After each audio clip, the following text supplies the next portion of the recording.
Mike, turn your games down. Hi everybody, welcome to episode 398 of Games My Mom Found. I am Mike Albertin, and who is leaning against the wall with me tonight? From the YouTube channel Rich KL, this is Richard Sampson, and I will find you. Oh, that's me. Sorry. Man, I'm so bad at this. I read it and then I forgot about it.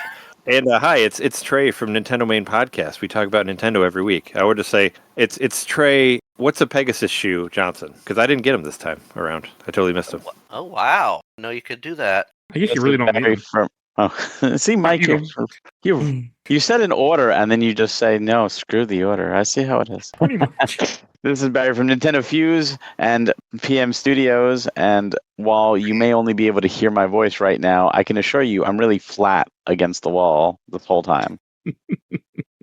So we are here to talk about a game that I am very happy to have on the show. The Legend of Zelda: A Link Between Worlds. Developed by Nintendo EAD, published by Nintendo, director Hiroshima Shikata, I know I pronounced that wrong, and came out in 2013. I don't know if you noticed in the credits, anybody, but our good friends Monolith Soft is on this game. They worked on it as well. So bringing it back to they're amazing. You know, we did a bunch of Xenosaga episodes, and we're doing a Baten Kaitos one. But Monolith, they're great, and I didn't know they were on here. I was like, oh shit, okay, they did this one too. Good for them. It's been probably the best acquisition Nintendo's ever made, was pulling them in. Oh yeah, they're great. I love them. I just didn't know they were on a Link Between Worlds too. It surprised me. I did not know that. Here did I. I didn't know it until this time. Yeah, I just caught it from the credits this time around. Well, that's cool though. And as I always do, our memory. So I had played this game once before on 3DS, back when I first got my 3DS, and then I have not touched it since until... Did you finish it back then? Yeah, I beat it. Okay. I beat it. I really enjoyed it. I just never went back to, never had a reason to replay it. Now. So you know how that goes sometimes. You just don't get around to something again because you didn't do a podcast about it. So yeah, and it would have been, I played it way later because I bought a 3DS late. And Richard, what's your history? I actually believe I got this first Christmas we had moved into our new apartment. Well, where I currently live. I think my wife got it as a gift for me, either from her, just herself, or from both her and my daughter. And it took me a few months. I mean, working, but doing it between working at Amazon and being a father, being a loving husband. But I eventually got through it. Got everything in it, thanks to a nice little strategy guide from Prima. Remember Prima strategy guides, kids? So when I was going to Of course. Full of inaccurate information for a lot of games. I always called it Prima, but yeah. That's called it Prima, too. I don't know about that. Nintendo made in its own guide made a few mistakes too, so I believe that. Right, and Trey. Oh yeah, so yeah, my history with this game, I got it when it came out. It was one of the greatest days of all time for Nintendo fans, because if you remember, on November 22nd of 2013, this game and Super Mario World, or Mario 3D World, came out at the same time for 3DS and Wii U. So if you're one of the lucky people to have a Wii U and a 3DS, it was that day for you. So I remember that as being a big day, because I was like, oh shit, there's two really great games that came out. And I think I just bought my Wii U not that much longer before this. Like, I waited until there was something that I cared about, and I think that thing was Mario 3D World and Mario Kart 8, obviously, but which I think that came out later. But anyway, yeah, it was a pretty big deal then, and I played through it when it came out. I remember my wife and I had just started dating that year, probably a few months before, and we both played through it when it came out. Traded it back and forth. According to my 3DS records, it says that I have 74 hours and 14 minutes on this game. It's been played a total of 24 times, and the average play time is 3 hours and 5 minutes. And it says right here, first played 11/22/2013. So I was there on the day, and it's fourth in my top 5 most played 3DS games. So that's cool. It's right between Dragon Quest 8 and Pokemon X. So I get more. I guess. I mean, I gave it more time for playing it now. So if I would have checked before, I'm sure it would have been a little bit lower. But yeah, no, I played through it again, and I managed to get all the hearts without Pegasus shoes. So that was pretty cool. Apparently, they are not needed. I did not know. I'd love to know where they are, because I didn't look it up. I was very adamant about not looking anything up. There was a couple treasure chests that I looked up just because I was frustrated, but I was like, I'm not looking anything up. I'm playing this however I want to play it. I'm doing it in whatever order I want to do. and I only died once, so I was fine. Actually, I'll use the guide as reference if I started getting a little, trying to remember what the recommended order for the dungeons in the other in low rule was. But to get the shoes, the thief that has them in high rule, you gotta sneak up on them from behind. Oh, that guy. Yeah, I thought it was maybe him because when I was like just getting the rest of the heart pieces, I saw him and I was like, oh, I wonder if I should have done something with him. I'm like, whatever. Yeah. Just keep going. Yeah, didn't matter. And Barry.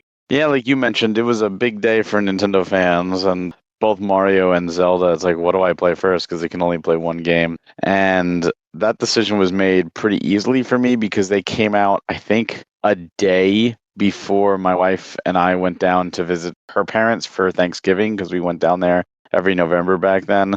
So it was like, oh, this is perfect, because I couldn't bring my Wii U. So I'm like, well, I'll just keep Mario 3D World, and that will be what I play when I come home, but I'm bringing my 3DS. So, going to visit the in-laws, like, hi, nice to see you. I'm going to be in the back room playing Zelda. Bye.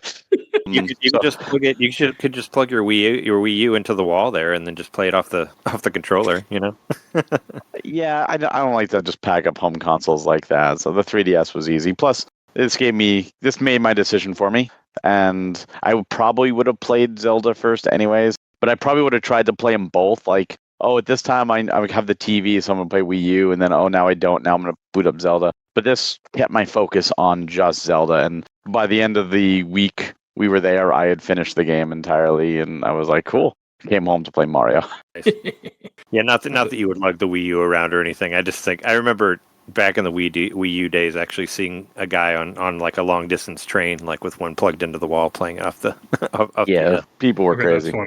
I think I took it on vacation one time, and like whatever room we were staying in didn't have a TV, so I did the same thing where I just plugged it into the wall and played like Sonic and Sega All Star Racing transformed on the controller. Pretty much how I took it on play vacation once too. anymore. I have to play the 3DS plugged into the wall anyhow. So yeah, I played mine. I mean, I think we have the same 3DS. Mike and I do from the pictures. You got the big red one, right? The new 3DS XL, the red one. Yes, I bought it off a guy I worked with at FedEx office. We got the same 3DS, and I was able to play it. I was able to play it without charging it most of the times, except for that final time when I was like, "All right, I'm getting all the hard pieces and I'm beating the game." Then it started flashing at me, so I had to go grab my charger really quick. But thankfully, I have like 5 chargers, so they're all over the place. I got a bunch of I was big into 3DS back in the day, so I got a bunch of chargers to take with me. It wasn't too bad for me, thankfully. I didn't have too much of a problem playing it for the show. I did play it with the 3D on like the whole time, which I rarely ever use the 3D on 3DS. So what's the 3D on 3DS? Maybe I just miss it, and just because I miss the 3DS in itself for what it is. So I cranked it up, and I was like, oh, this is cool. My eyes get mad. I can't do it. I feel like this was the day, like that. This and Mario 3D Land were like the pinnacle of really using the 3D on the 3DS. And it's not that it's needed, but I feel like these games really took advantage of it. It's really cool. Yeah, they do a lot of stuff with the bad guys kind of flying at you, like in the dungeons and all that. It's just so cool. Or like later when you're or later for me, whenever you're playing the one with the master hand, like it kind of like the way it floats above you and it looks all 3D. I don't know. I thought. Oh, that's cool. Great. Yeah, and there's characters that will jump like towards you, like kind of feels like a gimmicky 3D movie, but they totally do that where they'll jump out at you while they're since it's top down, they can. I would say there's a lot of fun effects with the 3D. Like it definitely makes a difference, I think. 3D just doesn't do it for me. I just don't care for a 3D ever. In the 3DS, I've never used it. I always turn it off. Yeah, most of the time I would just turn it on and be like, "Oh, that looks neat," and then I just turn it off. But like I said, I think it's just because I've missed the 3DS so much that this time around I was like, I'm playing this 3D because I just miss it being there because it's not. I don't really play it. I don't play my 3DS anymore, so I missed it. Yeah, you need someone to give you an excuse to replay an amazing game. Exactly. Yeah, one of my favorite Zelda games. Yeah, it was fun replaying this. I have to admit that it was very. I did enjoy this one, although there were certain things of it I didn't actually go for this time round. It's a breeze. I will say it's a breezy ass game. Like I thought it was pretty easy as far. Well, also I carry potions with me and all that. Like and the one time that I died was because I tried to fight a Lionel when I only had like 3 hearts. So it was a bad move on my part. But no, aside from that, I didn't really have any trouble with it. I died to a Lino because apparently if you decide to exit out the dungeon and don't realize that and put the DS down to walk away for a second, the Lino doesn't care and kills you. Oh yeah, you got to pause it or use that clamshell like the other I thing thought I I paused it in portable gaming. The old clamshell, just pop it together and you're all good. Yeah, but I don't trust my 3DS. I'm sure it still goes to sleep when you shut it. I had to step away at some points when I was playing this due to getting things done elsewhere. But yeah, I just paused it and just leave. Had to walk away, left it on, came back. It was still good. Usually it's because I use usually when I use my 3DS, it's playing my flash cart, which lo and behold isn't always the best. It likes to not work sometimes when you close it. But true. It is a flash cart, so I can't argue too much. Yeah, I know. You complained about that too when we were doing doing Phantom Hourglass. Oh, that's because it made me close the DS for that game, I think. Yeah, there's a difference. I just don't close it normally because I'm like I don't want to because I don't know if it will still understand there's a disc inside when I reopen it. So let's not. Oh yeah, because you gotta like press it, but like the map thing, like there's that one. There's that puzzle where where you press them together. No puzzles like that in this one, though. No, I mean that was a great. I mean that was a huge thing. Was like, oh yay, we can finally use buttons again. We don't have to tap things and blow on the DS.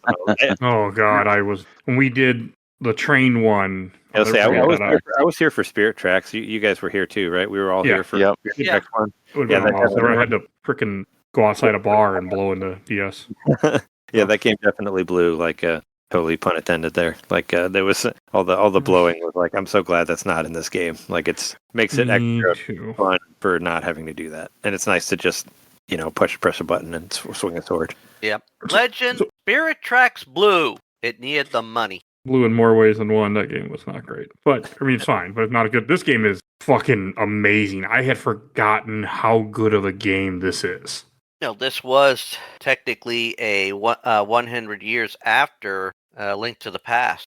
Oh, and you can... Yeah. Is that the time? Is that what the time was between them? Yeah, I've never looked at the Hyrule Historia or whatever. Like, that already existed at this time, right? So, I never really cared about timelines. I was like, oh, it looks similar to the other one, so this is part 2, whatever. Well, it did basically use the same map as Link to the Past, which was another, positive for this. It was a familiar map. People already knew their way around it. I mean, did any of you find that to be too similar? Because I know some people didn't like that they felt like it was too close to the original one, like in the map stuff. That's part. I mean, it's a love letter to one of my favorite games of all time. Like, I get why some people might be upset about it, but for me, it's like I can't be upset that someone said, "Here, why don't you get to play your favorite game of all time, but different?" I mean, a lot of sequels have done this before. I mean, even think of that something like Pokemon, where Pokemon Gold, where after you beat Johto, you got to go back to Kanto, and it was like,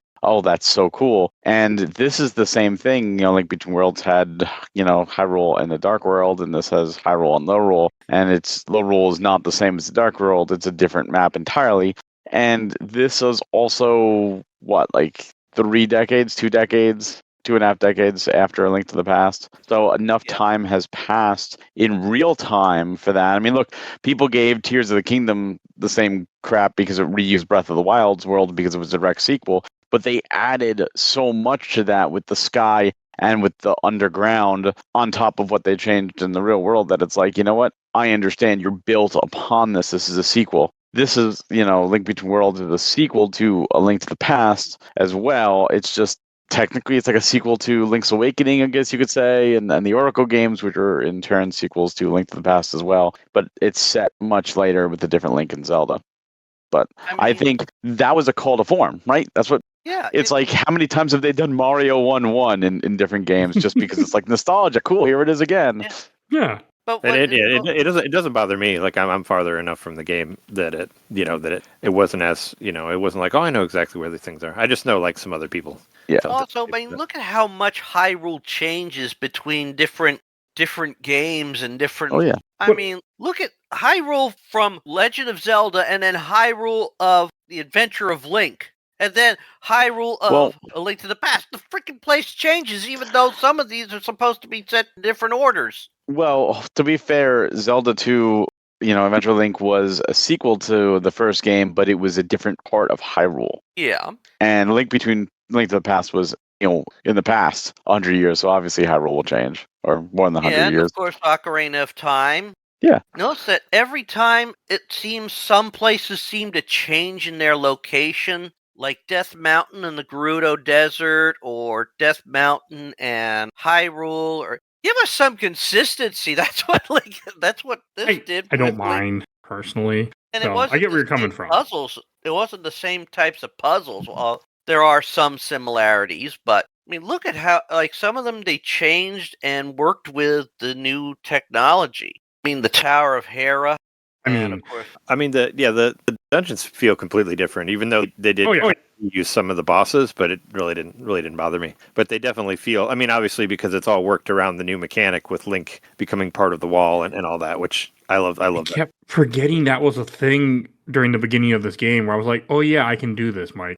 Yeah, there was like a part like at the bottom when like the swamp or whatever where I was like, oh, there's a rock there that I can't move yet. And I was like, oh, wait a second. I can just get into the wall and go around the rock. I was like, all right. Or like same thing with the upper corner with the Zora stuff. It's like, oh, the bridge is out. Oh, wait, no, I'll just get on the wall. Like you had to like just have rework your brain in that way to just be like, oh yeah, just follow it around and you can get to it.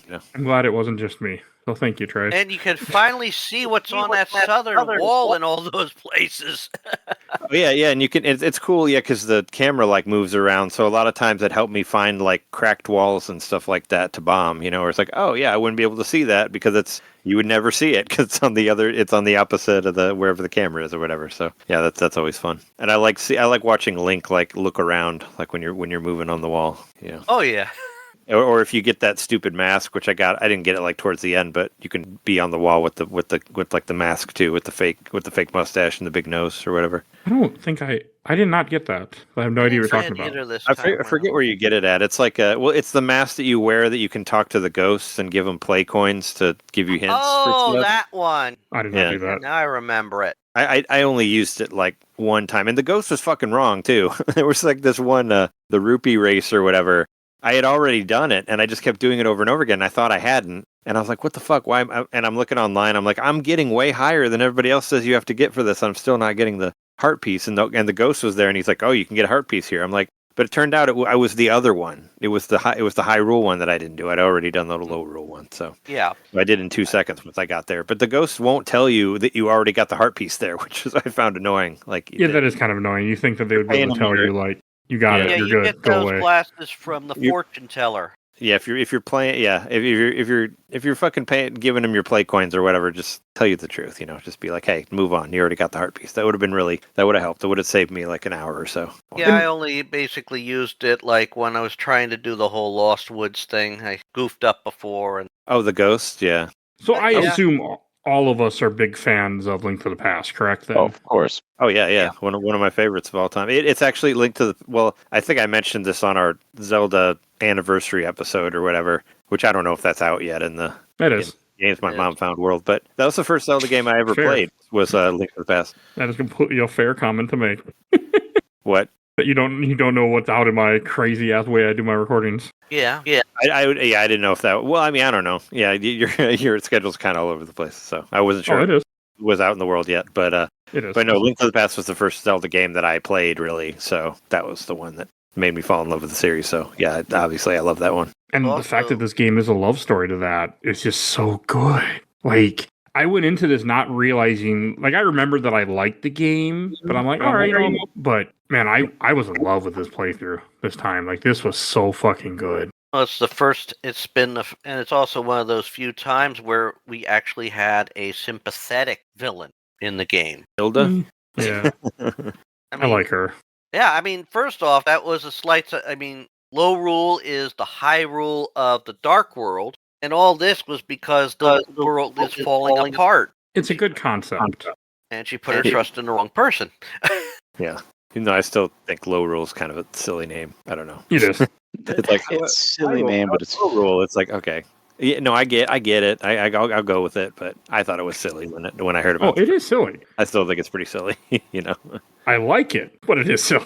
Yeah. It also begs a question, like, if you think about the portable, specifically the portable Zelda games, but, Majora's Mask falls into this too. They're the games that really explore worlds outside of Hyrule. Yeah. And we've experienced so many different worlds at this point within the Zelda universe, but we've never reached back. We've never gone back to them. And this game established that there's a low rule on top of everything else, but that means there's always a low rule on Hyrule, which means like during Breath of the Wild and Tears of the Kingdom, there is a low rule that exists polar opposite of that. There during every single game, Skyward Sword, going back to the beginning, there's still a low rule there, and we just don't know what's going on. That leaves infinite stories that could be told of the low rule version of what happened during any of those games. So we could see like a full on switch to 3D Low Rule game. We could. It's there. I mean, Termina, exists, and Labyrinthia, and like they all exist. Coland Island, may exist outside of a dream, and all those places could be revisited, but they all have their own history, and we've only seen a snippet of their time, just like Low Rule. What is Hilda doing now? What about her descendants? Is there a legacy there? And of course, the reveal of Low Rule's version of Link, because it's a mirror image, and there is a Link in Low Rule. What's he doing? Does he also have descendants? And I'd love to see them explore that, but they probably never will. No, probably not. But I'm with you. I didn't think about that, but that is a cool idea. And as of right now, and at the time that they, at some point after this, when we're recording it, there's a gentleman in Japan listening to the episode. Eyes go bright. He runs to the head of Nintendo and says, "Great idea! I came up with out of nowhere." They will, unfortunately, they will never take fan suggestions. Like if you send a letter to Nintendo saying, "I got this great idea," they will stop reading it there, because they have publicly stated, do not send us, because we have our own team and we don't want to create something and then someone say, "Oh no, I created that, or I sent that in and you owe us money." And they publicly stated we refuse to read any of that because we. No, I didn't say reading. He's listening to the episode and it's like, I know. I just had a Close enough. It happened to It doesn't matter though. It's like, oh, I got that idea from somebody else. All their ideas are internal for that very reason. I'm going to be honest, this is an idea anybody could think of. I mean, let's face it, they thought it up once. Why not do it again? That's what the Ocarina of Time remake's really going to be. It's going to be like what was happening in Low Rule during Ocarina of Time. They're just going to... You know what?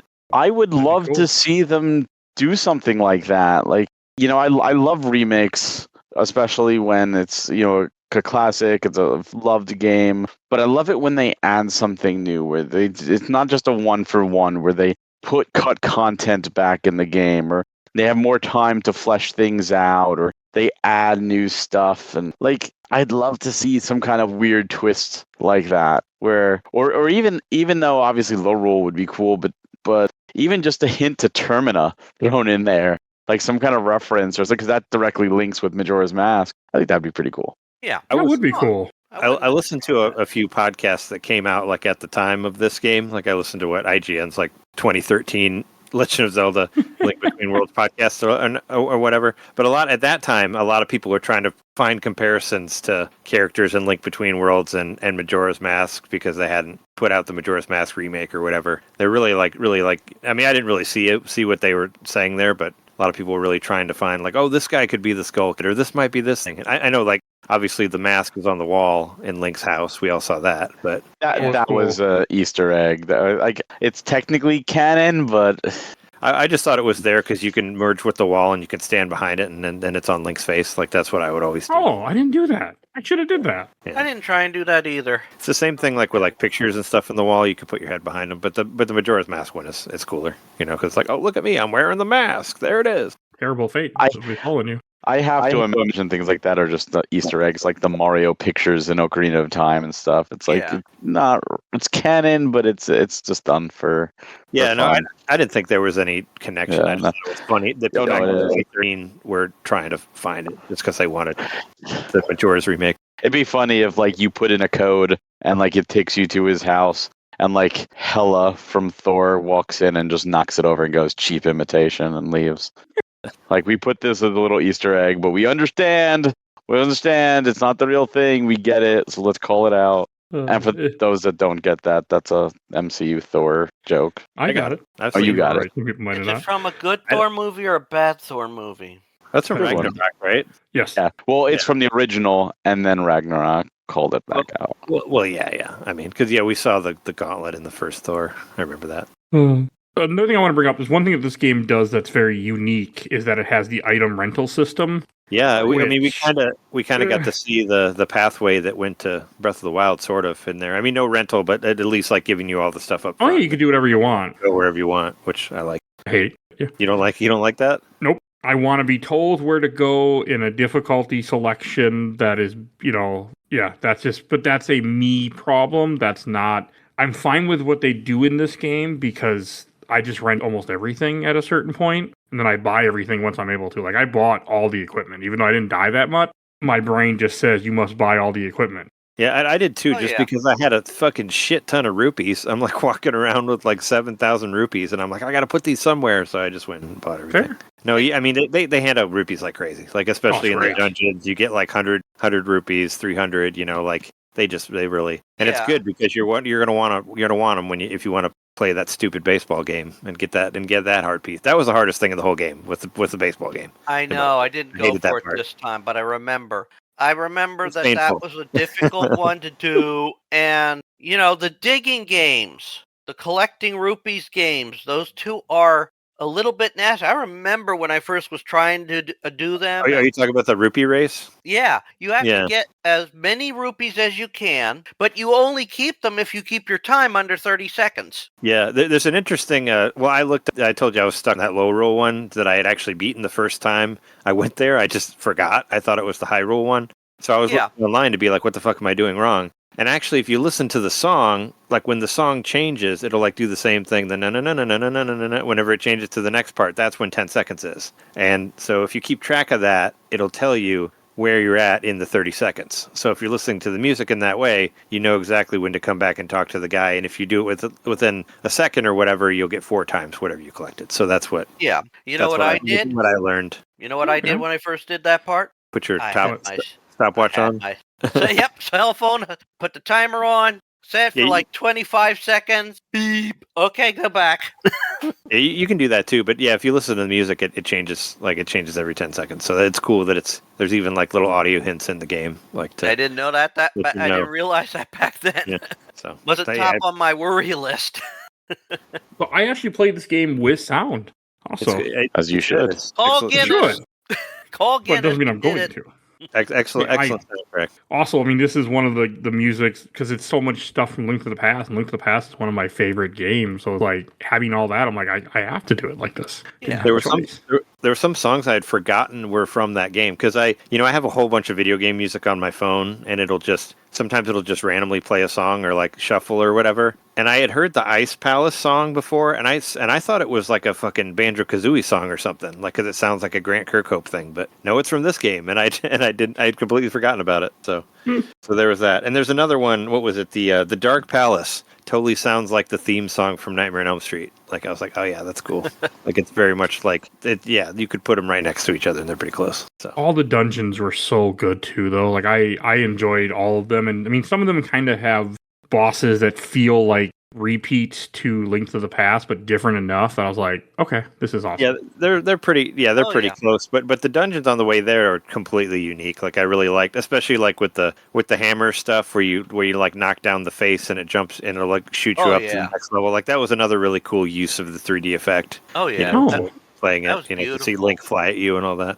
Oh, and you know what? Didn't think about that. That was the only boss that came like in the first. Like recommend you go after the thief first, or like in the thieves' town. and that's the only boss who was in the original who was in A Link to the Past. The blind, yeah, it's like the blind boss, but it's different. Well, the way I mean, it looks the same as the blind boss, but it's not like the thief guy that you're leading out is the blind boss. Like they changed some things around like that. Oh yeah.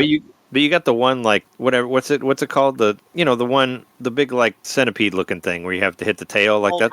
That's in Link to the Past. And there's the one with the mask where you got to blow the mask off. That's from Link to the Past too. Like there's a bunch of differently in this one. You have to use bombs instead of hitting them with the hammer. Oh sure, but I mean I was like, you can still hit him with the hammer. Oh, I tried. It didn't work out very well. Yeah, I don't know. So I played that fight wrong. I forgot to throw bombs. I just would drop bombs in front of him, and after a little bit, I was like, why don't I just throw the bomb at him? And then it worked. I was like, oh. So one of my favorite bosses was the hand, where you have to like become one with the wall and have it punch the wall. Like that one was fun. That was kind of cool. With the eyeball on it. Like, well, I mean that whole level, you got the whatever. What did I call it earlier? There's a name for it. That the hand that like pulls you out of Wallmaster. Wallmaster, yeah. But then at the end, you fight like a giant one with an eye on it, and I was like, oh, that's cool. I don't remember that being anything like that in the Super. No, there wasn't. No. And he was the boss. I think in what used to be Skull Woods. Skull Woods, I hate every iteration of it. I realized how this game reminded me. I just don't like Skull Woods. I do like the invention of Master Ore, where you have to go get the ore in a couple different dungeons, then upgrade. That's how you upgrade your sword twice. Yeah, I thought that was a nice touch. You got to do it in both worlds too to get it all the way up. Like I did do that. I did do that part, and I went to the blacksmith in Hyrule, and he's like, oh no, he's like, I'm the best blacksmith here. Wink, wink, and I'm like, oh okay. He like very pretty much tells you like you may have to go to another world and find a different guy to make you a better sword. I was like, all right, cool. Yeah. Thanks for the hint, dude. Hey. I didn't mind. Nice touch. It kept a lot of things similar and a lot of things different. That's what makes a good, it's not supposed to be a remake. It's supposed to be a different game, but based in the same world. And that's how it felt for the most part. Yeah, it started it as a remake, didn't it, originally? And then they kind of decided not to. I thought the original development they were looking into like a 3D remake of Link to the Past, and like most games, they're like, oh wait, what if we did this, or and then they go a different way with it.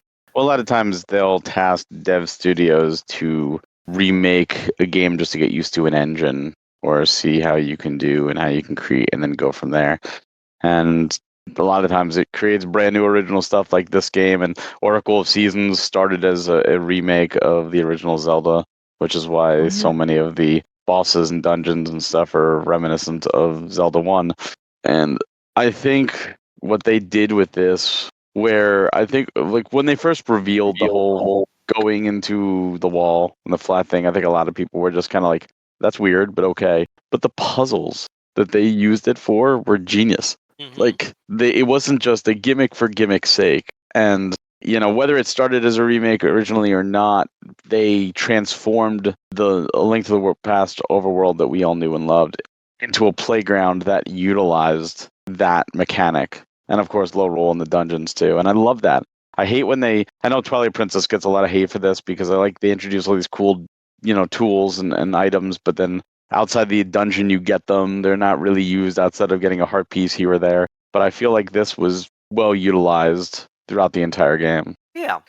Even though I did feel like a lot, I mean, it just kind of how they did it. A lot of the dungeons were pretty much like, and it even says it on the front. It's like, all right, this is the hookshot dungeon. This is the boomerang dungeon. This is the bomb dungeon, because they even have the icon out front. I guess to let you know, like, what you need to have there if you didn't automatically rent everything up front, which it's like, why would you not? It's like, why would you not rent everything from the beginning? Maybe if you want to quick change stuff, like, quicker or something. I don't know. Like, well, if you can't afford everything, if you can't afford everything up front, at least you know what you're going to need right away. Yeah, I mean, I didn't really. I always had plenty of rupees in this game, so wasn't really. The game gave you rupees were growing on trees. Rupees were coming out of the characters' tukuses. So there's a lot. There's also I farmed. There was a way that the guy told me to farm, which I would have done anyways. Right outside Link's house in Low Rule, there's 2 red guys. You can. Each time you kill them, you get 20 rupees. So I just kept doing that to farm when I need a little extra. Yeah, Damn, I was never really out of rupees in this game. Like I always had enough. I don't know. Maybe I just found a lot of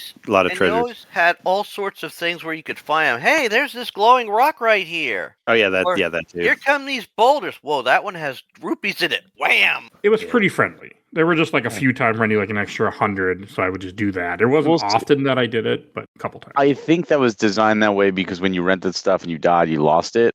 So this way you could re-rent it. But all I did was, as a completionist, it was like, all right, I'm just going to grind and then buy everything because I'm a Zelda nut. Of course I want all these items. Why would I only want to rent this temporarily? Did any of you buy the golden bee that was like $9.99? I got everything.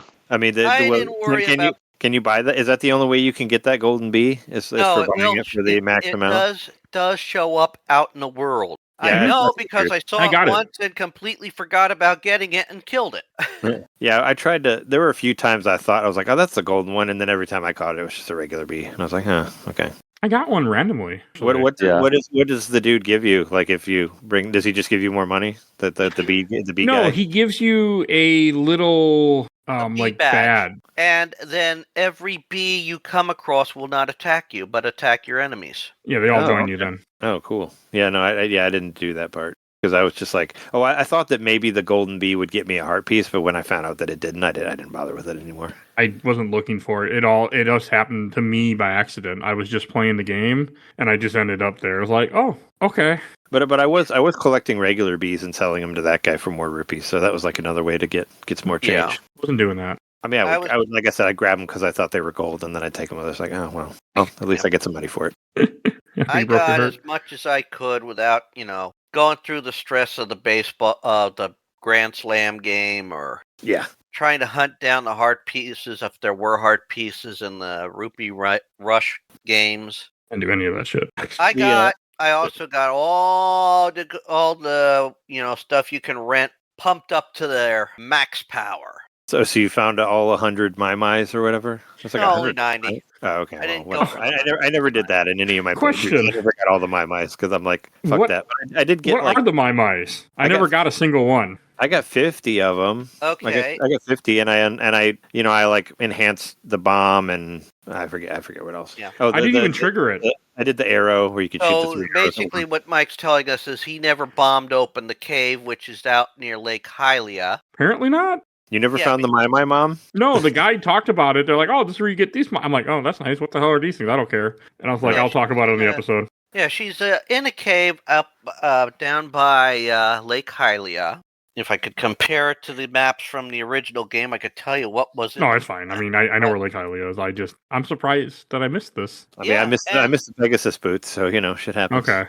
Apparently, you can get an upgrade that'll let you use 2 items at once too. I missed that also. Oh, that would have been nice. I saw it on. I was watching annoying. somebody else's playthrough. I guess there was a way for you where you could use X and Y for 2 different items. Well, yeah. I mean, you could do a quick swap. I think that's what you're thinking of. No, there were 2. There were 2 circles on the screen instead of 1. Oh, that's weird. Okay. I mean, I don't think somebody hacked it and changed it. I don't know. I was just watching videos of people play Rupee Race, and I saw that they had 2 items on the screen. I was like, oh, that must be an upgrade that I missed. You could see that, but I didn't know if you could do anything about switching between them. But that sounds like the quick swap. I mean, I use the quick swap all the time. I didn't.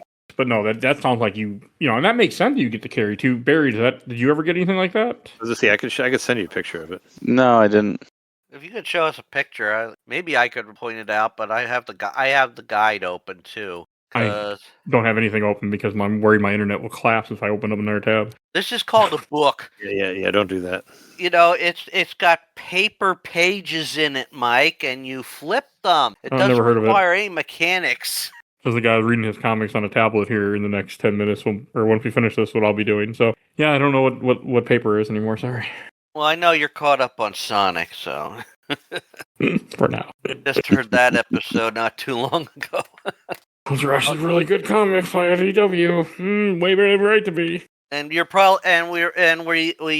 certain people are reserving the right to be on the movie episode, so...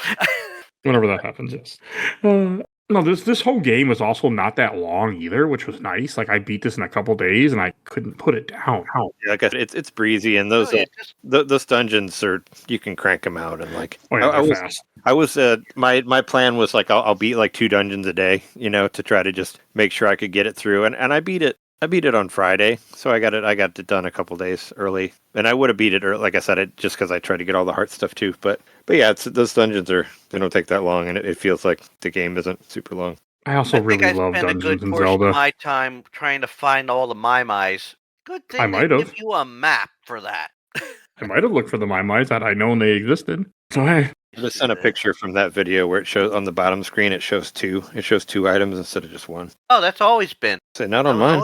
Yeah, that's how it usually was. Wait, you're talking of the X and the Y? Yeah. Yeah, it's always been 2 items. I could only use 1. No, you always use 2 items. Maybe he was limited. Maybe it's because certain areas only will let you use certain items. But no, Unless I don't know. No, look here. I'll send you a picture of my 3DS right now that only has 1 item available. I'm telling you, I'm not. You guys are gaslighting me here. No, I'm not crazy. No, you're not crazy. I only had one item 2. I didn't have the option for 2 like that. Yeah, you can only use 1. Yeah. Or at least I could only use 1. Here's Me too. Here's a picture of my screen. Here's a picture of my screen after I beat the game with 1 item, only Y, no X. Yeah, I was the exact same. I never had a second item. Yeah, so it must have been something you did to get 2, because it's not there. You never assigned it, probably. No, it's not even there to assign it. You can't assign it. There's nothing there. There's no circle. Look at the picture. There's no circle. There's no letter. I am no looking nothing. at it. It's not. No, it's trust me. I'm not. You're not crazy. I was the exact same way. I'm not a head case here. Like just like it's. I can take a picture of the menu too. It just says Y and a hammer. There's no X. You can press X all day long, and it does not Open your inventory screen with the touch button or start button. Select an item and assign it to the X. Select a different item and assign it to the Y button. Press the corresponding button in your console to use that specific item. It won't work. It won't work. Not on mine because there's only one option. I'm pressing it right now. It's not doing it. You go to the Haunted Grove. It's in the circular clearing of southeast of Kakariko. Yeah, you got to unlock it. That's all I'm saying. I just never unlocked it. Oh. I'm not saying that it doesn't exist. I'm just saying it's possible for it to That's why, yeah. But I unlocked it because I remember using X and Y. Without being able to do both of it because I like I said, I didn't really look at anything. I'm like, I'm just going to play this, and I skipped the Pegasus boots, and I skipped that too, and still beat it with all the hearts. That's awesome. I didn't know it either. So good, Trey. We were together. And I beat the Pegasus boots race without the Pegasus boots, bitch. Well, they made this game very open ended, and they've said that you could tackle it any way in any order, and pretty much do what you want. I actually did look online for that because if you warp to Hyrule and use the bell, you can get to the end part in like 10 seconds without using the Pegasus boots.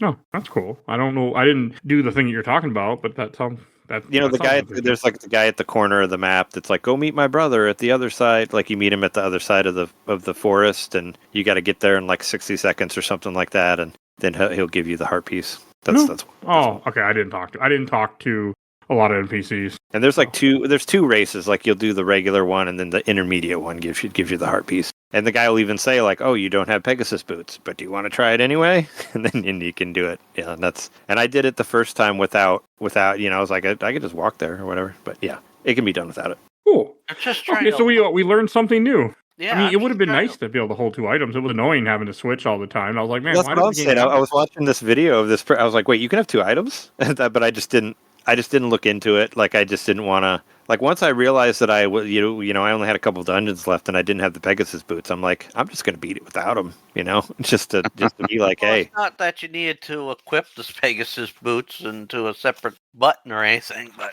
yeah, but I mean, I never even had them. If you don't need them. I mean, I think the only thing you would use them for is that race, but like I said, there's a way around it. That's really cool. I'm happy to know that I'm not the only person on this episode that did something weird like that. So thank you. It doesn't surprise me the way you play some games.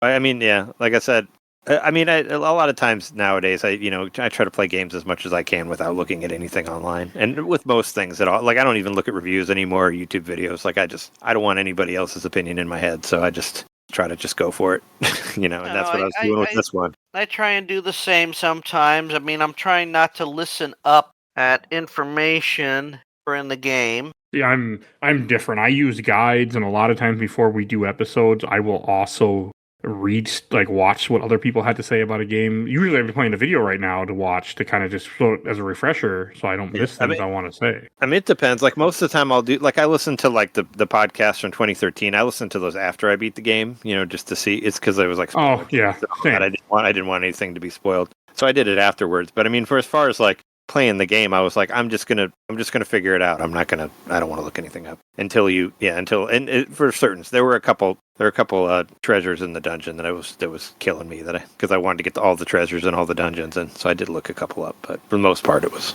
And that's a testament to just how good of a game this is, that you want to go explore. You want to take the time to say, I'm going to spend an extra 20, 30 minutes in a dungeon, 20, 30 minutes in this world, or even run through the same screen multiple times just looking for a piece of heart, because you want to stay in this world. You want to explore. You want to have fun. And there's a lot of games that's not the case. It's like, I just want to get to the end as fast as possible and move on. I never felt that way with this game. This game is just, it's like a joy. It just puts a smile on your face from beginning to end the entire time.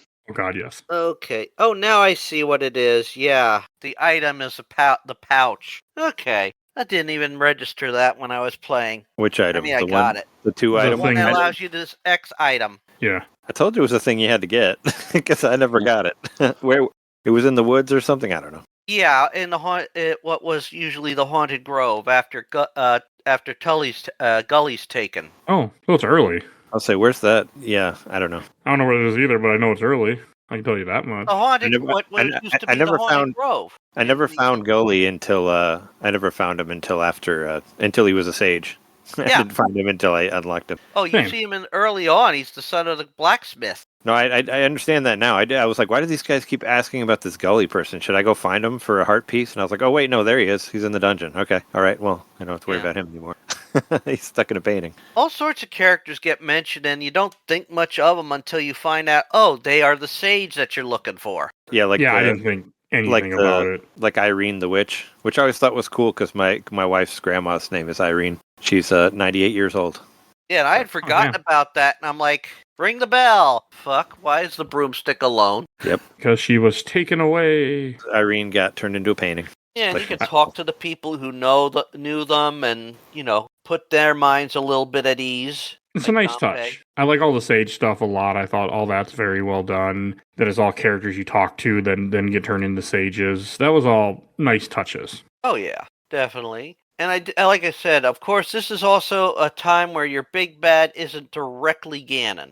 Yeah. I thought it was Ganon, because Yuga looks like Ganon, but he's not Ganon. Well, it's like Ganon with more hair. It's the Yuga Ganon or whatever. Absorbs the essence of Ganon later on as the game progresses. That part was fun too. I forgot about that you could only use the light arrows in the wall, like when you fight Ganon at the end. I forgot about all that. That whole boss battle at the end. The only weapon you can lose in the walls. And I forgot that you have to turn around and shoot it all the way around. I was like, oh yeah, that was a cool thing. I thought was really cool when I played it the first time, and I just forgot it. I forgot it too, and I read about it in the guide to do it, and I still forgot about it when I was in that fight. So don't feel bad, Trey. I mean, I kind of figured it out just from fucking around, but I was like, oh yeah, oh no, I remember that now. I was like, oh, that was something I thought was really cool, but I guess it didn't stick in my mind for 13 years later. I completely forgot about it. It stuck with me. I always remembered that. I'm like, okay, I remember doing this. Part of me can't wait till we get to that battle. But I was trying to remember, where the hell do I get the Bow of Light from? Yeah, well, when we were playing the table tennis thing back and forth with the Ganon, I was like, man, shouldn't I have light arrows now? It's like, I was like, oh, hey, by the way, here's these. Oh, I forgot to do that. Why can't I use them? I was like, oh, wait, use them in the wall. Okay. Running around the room, and I'm like, how am I supposed to hurt them? And I read the guide, and they're like, you have to bounce the ball back. I'm like, you forgot about the table tennis thing? It's in like Dead Man's Folly. I know. It's in every fucking Zelda game. I know. I completely forgot. I mean, I know that part because it's ingrained in us because we've had to do it for so fucking long. You would think. Yeah. I think the Dead Man's Volley started with A Link to the Past. Yeah, right. I would think so. But can you still return it with the bug net? I don't think you can. No. Because I always thought that was cool. Fix that. That you could do it in the Super Nintendo one. I'd always use the bug net.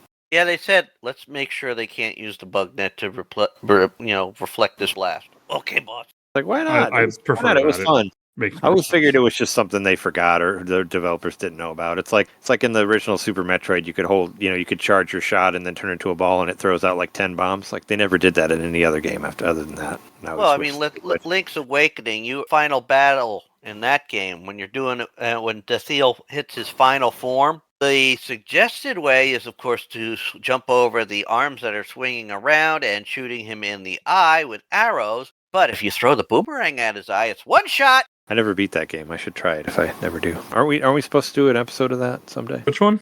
Whatever. Link's Awakening. Oh, the Switch version? Yeah. Yeah, supposed to do it now for like 2 years. I should really put that in the schedule someday. Oh, okay. Yeah, I thought that was on the horizon. Do you go It's supposed to be. Do you go like by chronological, or is it like whatever Mike feels like in the? Whatever Mike feels like. Because I was wondering. Whatever Mike feels like, and how much of a fire you can light under his ass. Because I know I was on for the Wind Waker one, and I was on for the Spirit Tracks. Was I on for Twilight or for Phantom Hourglass too? I don't remember. I think so. Yeah. Twilight Princess is another one that I've been meaning to do for about 4 or 5 years. Should really get to that one day. I know that I was on for what was it? The dancing Link one. I think that was Cadence one of the first Hyrule. Zelda ones I was on. I don't like that game, but I was on there for That's it. one I missed. I like that game. I like it too. I couldn't get into it. I even tried it. I even tried it without like the that. dancing, and I still couldn't do it. Good game. But that's not. I mean, that's a different Zelda game because it's not even made by. Yeah. But it's still awesome. I couldn't get into the Crypt of the Necrodancer either. So I'll never play the regular one, but yeah, I have a thing for Zelda, so. Oh, yeah. I mean, me too, but not that game. Not that one. I'm still trying to get him to do certain games too. It's hard. I'd love for him to do the Leighton game. Yeah. Oh, those are fun. Said it. Yeah, they are. Said it earlier. How many of them have you played? Who, me? Yes. I played the first 3, but I didn't finish 3, and then I missed the next trilogy, and then I did the granddaughter one, and I can't wait for the new one. I didn't do Versus Phoenix Friday. That other I'm one still has waiting been in for development for years, right? New World Yes, of the Steam. World of Steam. That's Yeah. next year. No, They it's keep next pushing it. year? Yeah, Oh. next year. Yeah, I think it's next year. I just want them to bring them all to modern platforms, like do collections like they did with the Ace Attorney, especially because yeah, there is that a would be latent good. cross Ace Attorney game. Like bring them all, get them all on modern platforms. Like because the newest one was the one with Layton's granddaughter. That one actually got a Switch port, so that one is on at least modern platforms, but the others are not. I haven't even tackled that one. I liked it. It's good. Someday. Maybe This someday. reminded me how much I do like DS games. So The 3DS is awesome, especially like think about like compared to like your Steam Deck or like the Switch or Switch 2. It's just so much better. It's just so much more portable. Like I had to take my car into the shop and I like just popped my 3DS in my pocket and took it with me, and then I drove around town all day. But I did not get any street passes. I was very sad. I was like, where are you with your? Somebody's got to have a 3DS around here, but no. It's just so cool. I can actually. you think so? Where you can are? fit it in your pocket. It's You just can leave it on. compared to like just do the snap it and then it goes to sleep, and it's just so much more portable than anything after that. I miss the portability of Nintendo portables. I think I only did that once, and that was when I took my daughter on a belated trick or treat because Superstorm Sandy knocked out the power in our area for about a week. I think the reason You know- to delay it. A lot of people clamor for Street Pass, and it brings back a lot of memories, but I also feel like it was kind of lightning in a bottle Yeah. because it came in at an era when the world was still willing to go out and communicate and travel and interact, and people knew how to talk to one another and not be intimidated by large groups. And like you mentioned, the 3DS, like the DS before it, were perfectly portable systems. The clamshell protected the screens.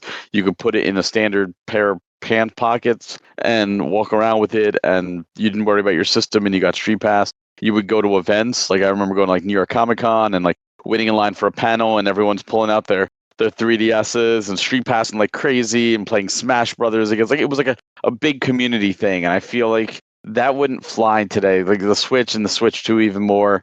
They're portable, but they're much more cumbersome. Just like a Steam Deck, much more cumbersome. Yeah. And we're at that age where if you could do it, it'd be like, is it worth it? Is anyone going to be bringing it? Can't I just connect online and, not get off my ass? And Yeah. people just want instant gratification now. And I feel like that hit at a perfect time because even PlayStation tried it, right? With the Vita, they had home and or Street or whatever it was, and it just did not work. It just, no one had Vitas. It was just, it died before it even got off the ground.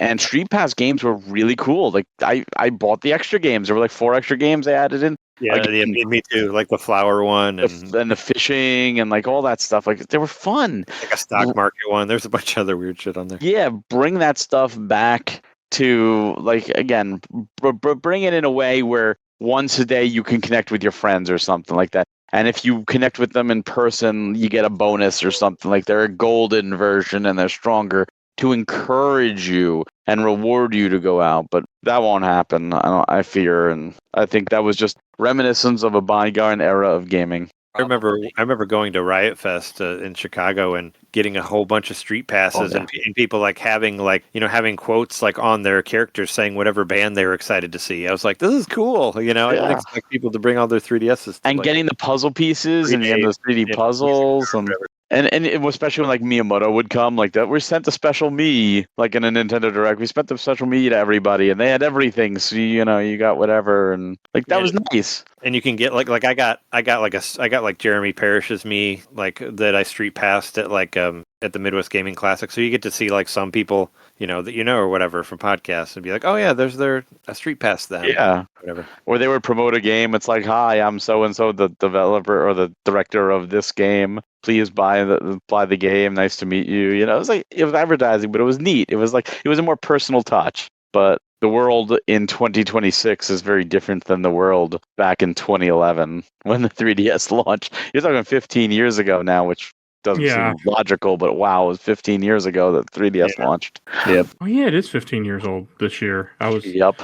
It's our anniversary I could talk about if I wanted to. Yeah, March of 2011 it launched, so it's over 15 years now. Yeah. Too many anniversaries this year. But back to Link Between Worlds, this was a beautifully done game. It was, and it still is. It's showcase for the system. I mean, this is the very definition of a system seller. There's so much to the game. I think for the people that had a DS, because obviously so many people had a DS. It was the 3rd highest selling system of all time, and they got Phantom Hourglass or they got Spirit Tracks, and they didn't gel with the touch controls. And they're like, this is not what I wanted. And when we did the episodes, we enjoyed those games. I enjoyed those games. But obviously, they are different than standard Zelda, mainly because of the controls. And this was like a return to form. This was, okay, we get it. Not only are we going back to a standard control mechanism, or format, but we're also bringing it way back to the Super Nintendo Classic in a brand new way. And it hit hard. And it hit well, and it did wonders for the system. Anybody get the special Link Between Worlds 3DS XL? I used it right away. That's still my 3DS. I still use that one. That's awesome. Cool. Never had that one. I had a regular 3DS, but my wife got me one of those. Got me the Ocarina of Time skin for it. I wanted that. I never got the Zelda it. one, but I never bought it. Yeah, I had the launch 3DS because I got it at launch, and then this was an XL, so my wife got it for me that Christmas. I already had the game, but she got it for me that Christmas because I was talking like, you know what, I'd like an XL, I'd like the bigger screen and all that stuff, so she got it for me. And that's the one I used. Even when the new one came out, I bought the new one, and I never actually used it. I stayed with my Zelda Link Between Worlds 3DS XL, and I got the Circle Pad Pro, the big one, because they made an XL version that you had order. That way I could use 2 analog sticks. Oh yeah, it wasn't even. Yeah, it wouldn't have even been the new 3DS because the new 3DS came out when the Majora's Mask remake. Yeah, no, this was just the standard 3DS XL. Yeah, that Circle Pad Pro works so much better than the fucking nub on the new 3DS. Oh yeah, but a lot of people don't realize they actually made one of them for the XL too, because they didn't even advertise it. It was only sold through Nintendo Store. It's probably expensive to get it because there were some some games I still couldn't play very well with, because I got rid of I traded in my old 3DS and I got rid of the Circle Pad Pro that I had with that to get the XL, and there were just some games that I just can't get through because the little nub thing doesn't work, especially for first person shooter games where I wish that I had the Circle Pad Pro, but maybe would it fit on the new 3DS? Maybe. So a standard one is going for $27. An XL is going for $45 for the XL Circle Pad Pro. Yeah, I figured it might be a little bit rarer or something. So here's one $30 bidding or best offer for the XL version. So yeah, it's not terrible to get it. but they do make an XL one that's official for that system, and it's worth it in my opinion. Yeah. One of the things that we should mention is the guy that you rent the items from is named Ravio, but then as you progress to the end of the game, you find out that he's Link from Low Rule. Yeah, shouldn't it be called like Rink or Wallowink or something like that? Should be, yes. I was like, shouldn't it be different? You know, I completely agree with you. I like Wallowink. Wallowink. They should do that. They looked at the character and said, you know what? Because it's Low Rule, it starts with an L. We're gonna have our character start with an L. Link. There we go. We got it. We figured it out. Yeah. Done. And he didn't necessarily agree with the plan with Hilda's plan. No, he's helping you. He wanted to make all the dough from you and steal your house. Well, it just shows that in one universe, you could be the greatest hero of all time. And in a parallel universe, you could be the biggest scumbag trying to rip off the greatest hero of all time. No, Hilda's plan was this. She was going to have Yuga basically gather the Triforce Hyrule, and her plan was to use it to bring life back to Low Rule. And, so Hyrule collapses. Okay. She's doing what she has to save her kingdom. Well, yeah, and herself, like survival, really. And Link and the Ravi, he's like, that's not even Ravio, whatever. He's like, this is exactly the reason why your ancestors destroyed the Triforce. Yeah, she didn't get that. Not until he points it out to her at the very end. Well, some people are stubborn. Yeah. Yeah. Mm-hmm. Very stubborn. I want a Zelda game where you get to play as the bad Link, and you start off like renting items to people, but eventually you become a hero later in the game. That's what I want. Let's do that. Do that game. Go from a loser to a hero. It also reminded me how much I love top-down Zeldas. I mean, I know we've gotten more since this one came out, but man, do I love top-down Zeldas. Oh yeah. Also, I miss the cool dungeons of Zelda games like these. Yeah. I mean, Tears of the Kingdom. I never beat that game, but I don't know. I don't know. People, I liked it a lot. I mean, I put like 200 hours into it, but I still miss like the dungeons like this. They had ones in there, but they weren't quite like what they were in previous games. I don't know. I mean, there were some good ones in Tears. Like the fire dungeon was really cool with the mine carts and all that. Fire temple. Wasn't that the Goron guy that kept yelling at you? Yeah, I hated that guy. But I mean, it was better. But I never felt like the dungeons like reached the heights that they had before in other games. I don't know. They're different. This game was nice because I kind of missed that the more straightforward dungeons, I guess. Even though I like that you can go do them whenever. Which did you guys? I know Richard was saying that you followed a specific pattern, but what did you guys do for your Low Rule dungeons? I kind of just went to whatever was closest to me. This is kind of how I went. Like, well, because I think you start by the swamp one or whatever. I think I went there first. No, I think I did Turtle Rock first, the one where you get all the turtles. Oh, you did one of the later ones. I couldn't figure out, because there's like two of them. There's the other one where you have to use the big bomb to blow up and like get rid of the water, and I didn't figure that out till later. Yeah, that was the swamp one. So I did the Turtle Rock one first, I think. Going by the guide as a recommended order, because you're going to need to get one tool in, the Thief's Dungeon, the Thief's Den. I mean, you do get the Titan's Mitt. So, I mean, there is an item you get that you need for other stuff in the game. Yeah. Yeah. Well, the Titan's Mitt is in the Hyrule stuff, though, right? One of them was, and one of them was in the other. I can't remember what's what though. Yeah, because I know I did the turtle one first because you didn't have to lift anything, get in there. But and then even on the Hyrule, there was like two of them. You could do one or the other, right? Yeah. Because I think I did the bottom one and then the mountain one. I think I did the. That was a neat little twist. That some of them you had to basically jump from Low Rule to Hyrule. Oh yeah, the Desert Palace. That one was awesome. That was like my favorite one because it kept going in between. That was a cool one. The Hyrule and Low Rule, and that was really that one was really really neat. Yeah, I mean, I went. Let's see, I did. But I think I did whatever the guide said that I was using. I don't remember. I don't remember when I did the desert one. I think I did in the middle somewhere. The Private Guide basically suggested doing the Thieves one first, where you fight Stallblind. That was a fun one because you just merged with that shield. He's like, where the fuck did he go? Where'd he go? Oh yeah, that was great mechanic. Yeah, I like that. And I know the very last one I did was the forest, I don't know when you're supposed to do that one. I did it middle near the end because I hate the forest personally in both games. I just do not like that forest. I do not like that dungeon. I have never been a fan of that dungeon. You see, the guide here the Prima guide basically break down Steve's hideout where you. Oh no, you don't get the Titan Mitt until the desert palace. Okay, I knew it was somewhere in the game. I didn't know where. I was gonna say, I know you don't need it to get into any of the dungeons. Also, Master you Ore, could probably get beat it in the without that Thieves too. hideout, Desert Palace, the Titan's Mitt, Skullwoods, Master Ore number 3, because apparently you find Master Ore 2 somewhere else, and I can't remember where. Dark Palace is one of them. Dark Palace, yeah. The forest is another one, I think. Yeah, the Skullwoods, yeah. Swamp Palace, where you get the Blue Mail. Turtle Rock, where you get the Hylian Shield, and Ice Ruins, where you get the Stamina Scroll. And you get you get the red mail in or is that in Hyrule Castle or is that in one of the? The red mail is in the final dungeon. Okay, or in Low Castle. I remember there's that one too. I did not get that as soon as I should have because you can get it like right away in that dungeon. I got it right before the final boss. Oh yeah, I got it towards the end too. Yeah. I missed it, and then I was like, and I saw the guide that they had. I'm like, where is it? And I looked, and I was like, oh, and I just went and grabbed it.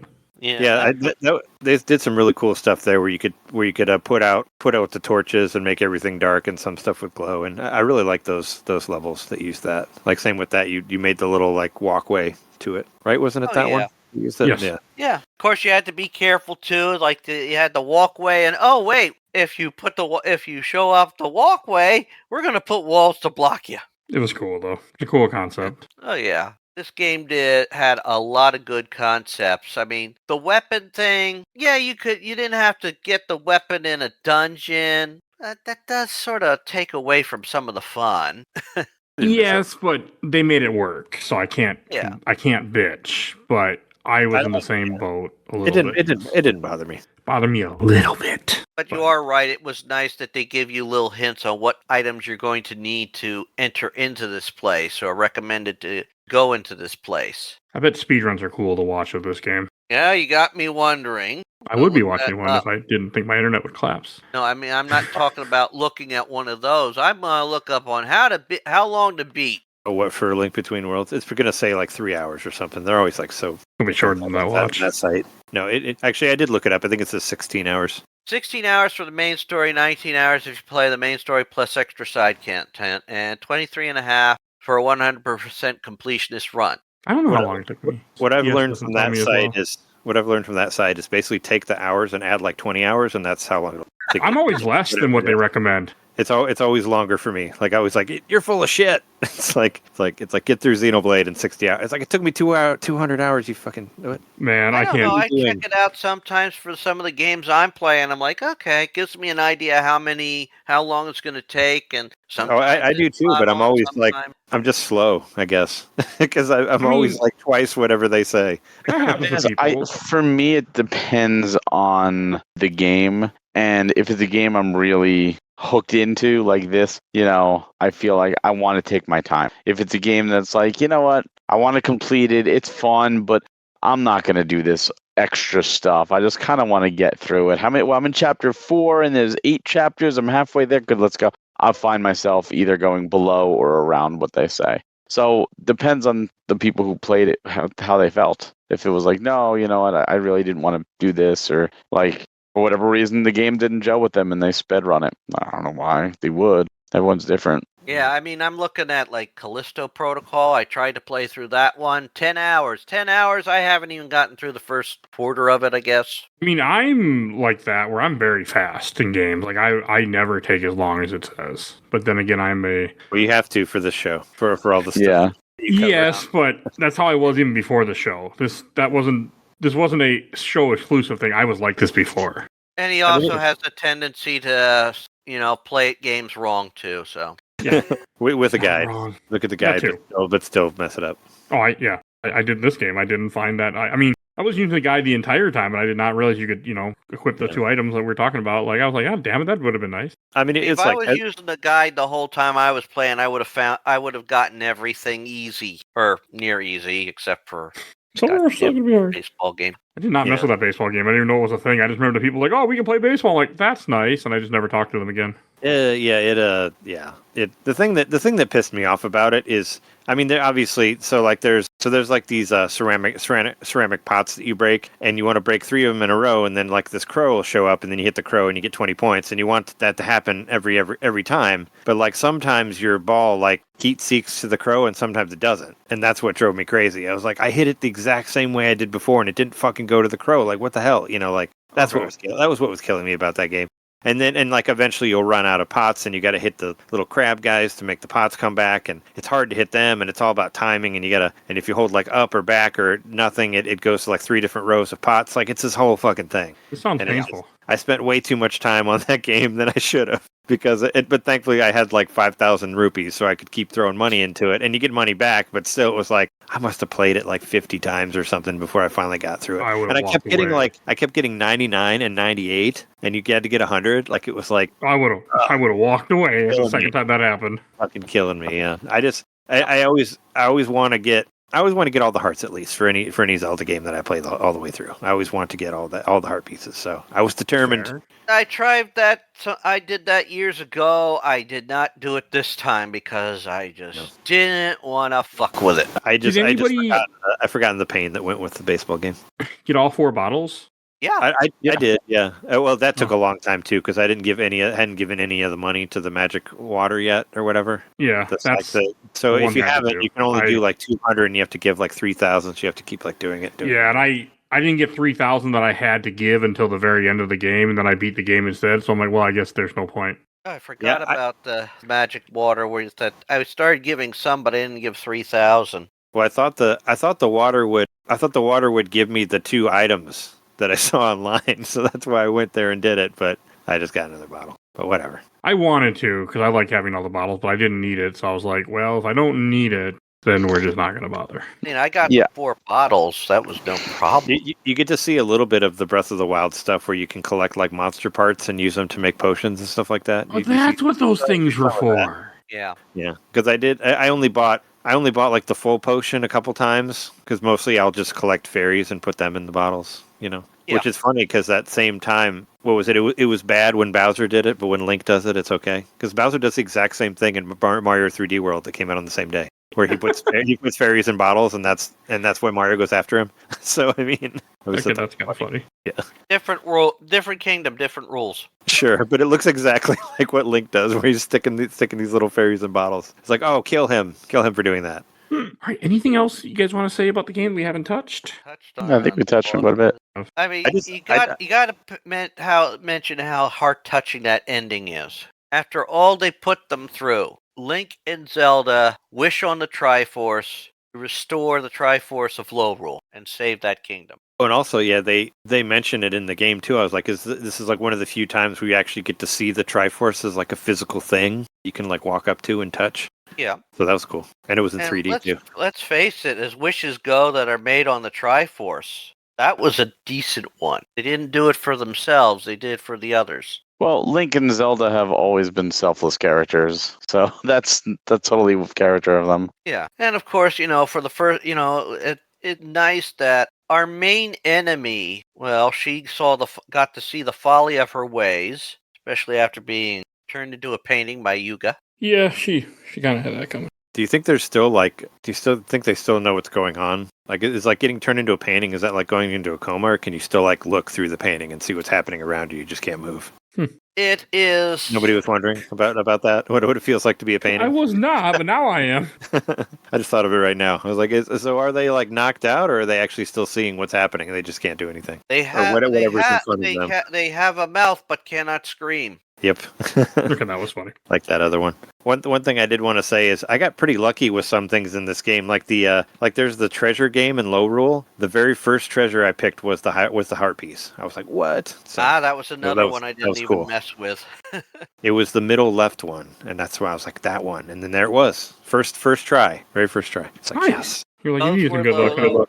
Oh, I did. yeah, Like that I was said, I the did the luck same one. thing with the rupee rush and the low rule, but I forgot that I did it, and then I went back and did it like 30 other times because I forgot that that's the one. I thought I did the one in Hyrule, so whatever. Because Yeah, it was they so did. easy. They did put those massively unfair gambling games in the Zelda games. Here you go. Yeah. All you need, pay They 300 do rupees. that. You got 15 chests. One of them has a heart piece on, but you can pick 2. All right, we should go to questions, comments, and memories. I got a few. First, from the official Laser Time community from Eric Johnson. I just downloaded this on my 3DS, never played it. Looking forward to it. You're in for a good Well. time. Yeah. Yes, you are. This Wow, Zelda how could that you you talk not of, what is played this? this? I've never tried it. This Zelda thing that people like a lot. What is it? A very good game. It just seems like kind of. I've owned a 3DS for years, but never tried this Zelda thing. What is it? And from Like, Alexander Patterson. what did you buy it for? Nintendogs plus cats? Like what? Why did you get it to? Some Fair. people did. Yeah, Street Fighter 4 3D. Like what were you? That was a good port. It was a good port. I played it a lot. That was the only one I wanted that more than Nintendogs plus cats. Now, you wanted to continue getting all the Layton games because the last 2 were 3DS ones. Sure, there's other stuff there. It's just funny to get a Nintendo system and then not Yeah, I mean, that is, especially as a guy Yeah. who, like, download it until like 13 years later or whatever, But I guess, people got their own interests. I mean, Zelda games are the only things I buy from Nintendo. Like, Zelda is one of the random things, Zelda is one of the random things I'll buy of just, like, I hate gambling. Today I bought a blind box at a convention because it was a Zelda box. I was like, okay, I don't do stuff like that. What did you get? Did you get Hilda? Who was in there? I got a Zelda shirt, which I already own 2 different versions of, but I'm okay with that. A lanyard from Wind Waker Link, or Toon Link, and then a little pin of Link from Breath of the Wild, which is now in my backpack. Okay. So I wasn't upset. For $20, I was like, okay, this is cool. It's one of these guys is always at convention with blind boxes, and I see him at every convention I go to, but I never buy any. And then today I was like, well, I didn't spend that much money, so I'll do this. I still had money in my pocket that I didn't spend at the convention, so I had to, spend it. You know how that Sure. goes. Can't go home with money from the convention. No, I got to spend it all. But I was actually really happy with it. So yeah. And then let's see from the next group, I watched the entire Orblood Super Replay. I got a few from Kevin Belant. My favorite top-down Zelda game for sure. Just looks and plays wonderfully. The 2D mechanic is also used in really cool and inventive ways. Just embarrassed to admit how often I forget about it when solving puzzles. That's fair. Fair, I did too. Fair. Although switching between worlds could be cool, though. Psychedelic. I kept forgetting about it. It was cool, but I kept forgetting about it. Just could not remember it was a thing.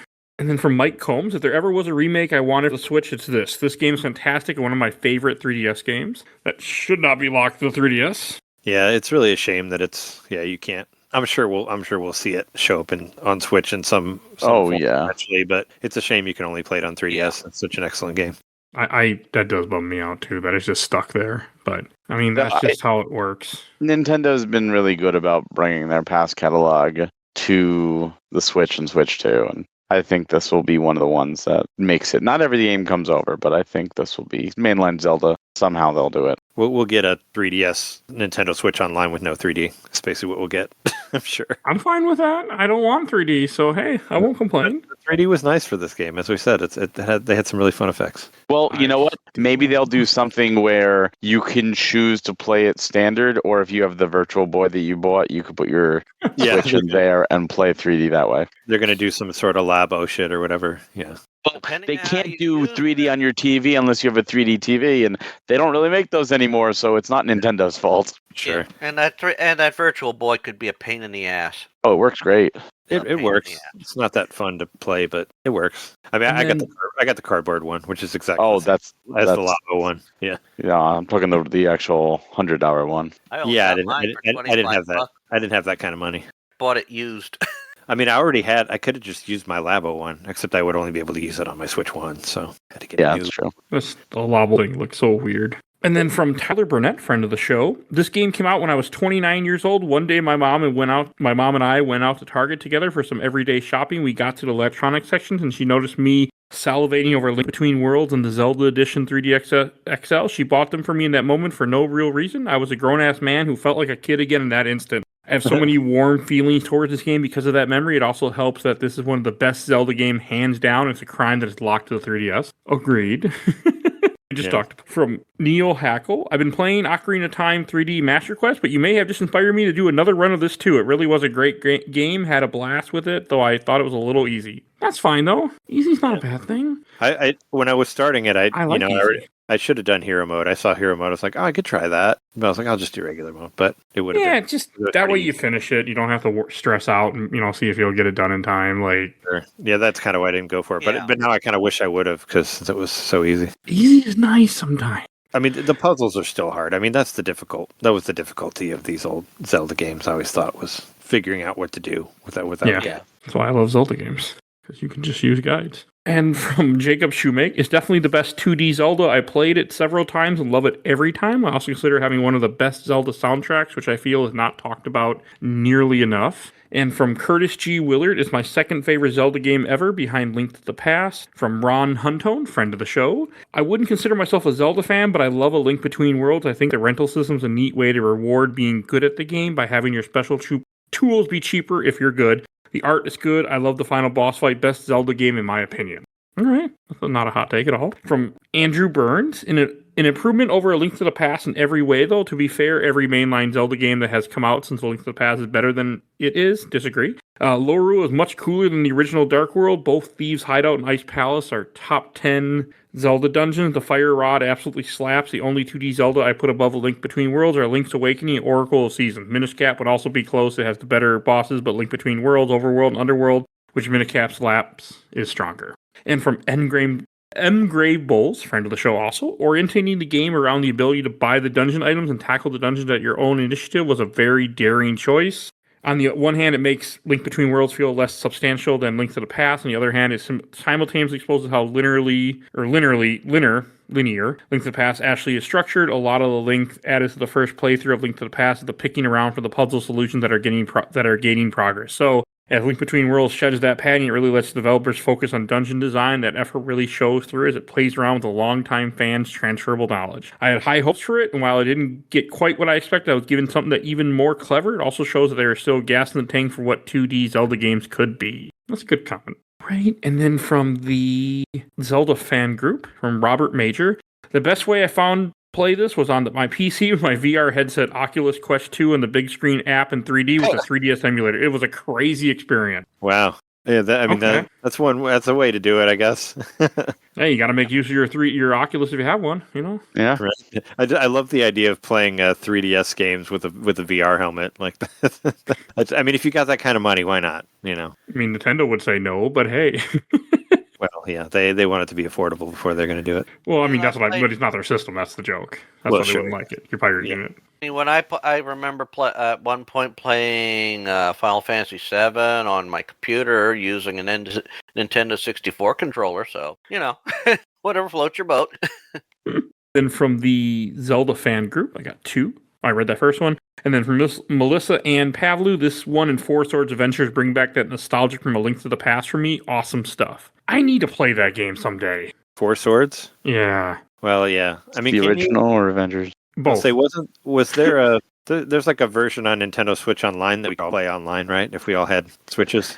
Yeah, that's the original version of Four Swords. What sucks is they remade Four Swords with a bunch of added content and throwback levels to A Link to the Past and the original Zelda game as the Anniversary Edition that was only released as DSi for free. And that's now unavailable to download if you didn't get it. That sucks. Oh. And I would love to see that brought back, and because it didn't really use the DS, it was a GBA game still.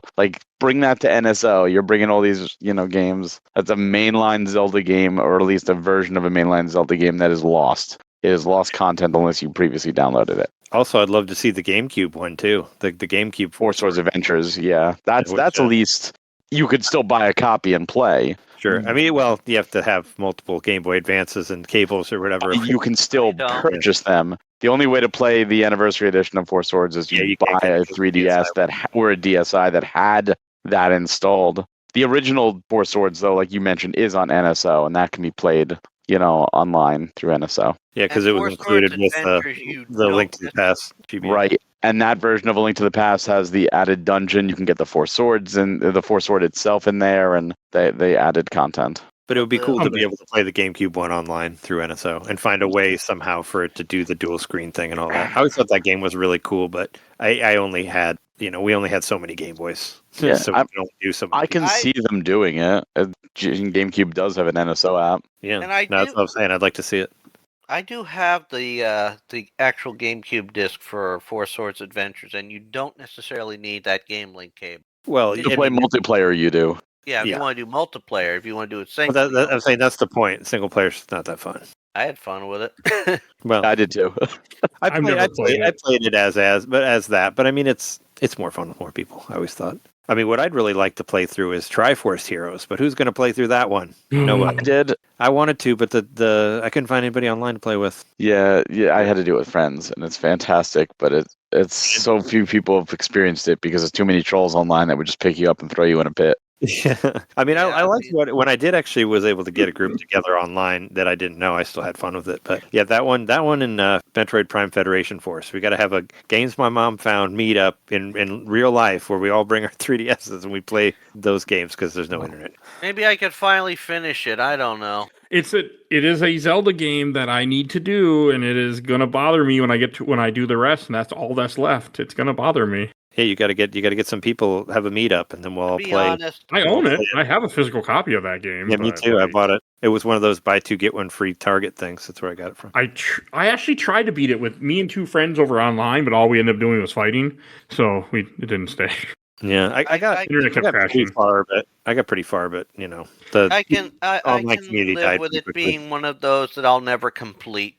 Yeah. I have a I like it, though. better odds of finishing Adventure of Link than I do of finishing Triforce Heroes. Adventure Link's not hard. You just use save state, and you'll get through it with rewind and save state. NSO has rewind and special That's how I version. beat They it. teach you everything. Yeah, do the special NSO one where they like do everything for, or where you have your it's like level 9 or something, right? You like start pretty. I think you start with like everything. Yeah, you could do that. Yeah, that's how you should play that game. All right, we should give away a code. So today's code is Toe Jam and Earl Back in the Groove for Steam. Your Steam code is 2X70RQFEMTRWLLQ. That is your Steam code for Toe Jam and Earl Back in the Groove. Don't worry, I didn't claim it. I mean, don't. I mean, you don't want to. I never I mean, played sure, it. it's a fine game. No, I had a hard time getting into those games. I never liked any of them. To be fair, I never really played any of them, actually, either. For more than like 5 minutes, I don't understand what this is, and then put it down and never touched it again in my life. Yeah. So, I just know they exist. And who made it the last second to rent an item out? Oh, you can rent me. This is bad. It's Nate. You're just telling me you really wanted the sand rod. That's what it was. You know what? Yeah, but the Sage Osvala had it. That is the funny part. So unfortunately, you weren't able to make the main recording due to lovely jobs. And I but was stuck in low rule Are you sure you didn't just mean hell? until Yuga freed me.